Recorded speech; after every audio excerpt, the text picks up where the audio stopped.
It always begins with something small, a sigh on the other end of the phone, a distracted UHA when you speak, a call that ends sooner than it used to. And before you know it, you've become a background noise in the very life you once built. Margaret sat on the edge of her bed, staring at the phone in her hand. Her son, David, had just hung up. "Sorry, Mom, I've got a meeting," he said, for the third time this week. But what hurt wasn't the excuse, it was the ease with which he said it. Once upon a time, he couldn't sleep without her goodnight stories. He'd hold her hand at every school event. He used to whisper, "You're my favorite person in the world." Now, years later, he sent her text messages, short, polite, and empty. "Hope you're doing well, Mom." That's how people speak to strangers. Margaret remembered when David was 12. He came home crying one day.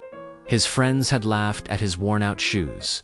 That evening, she sold her bracelet, her anniversary gift, to buy him new sneakers. He never found out, he didn't need to.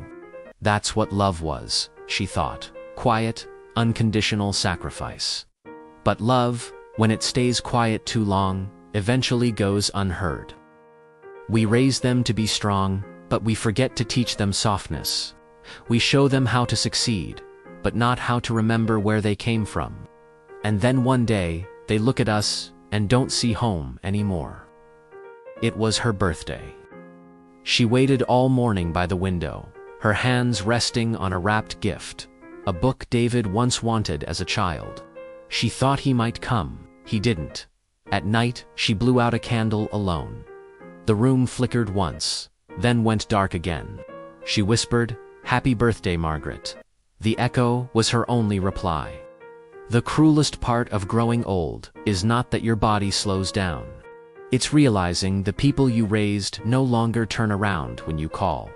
It's not hatred, it's evolution. They move faster, you slow down, and the distance widens quietly, like a bridge collapsing in silence. That night, before bed, Margaret wrote in her journal, "Maybe I taught him everything, but how to stay." She smiled faintly, not in bitterness, but in truth. And as she turned off the light, she whispered a prayer, not for David to call, but for him to remember. Because even forgotten love still loves. There comes a moment when every parent realizes you can't force connection. You can only hope that one day they'll miss the sound of your voice.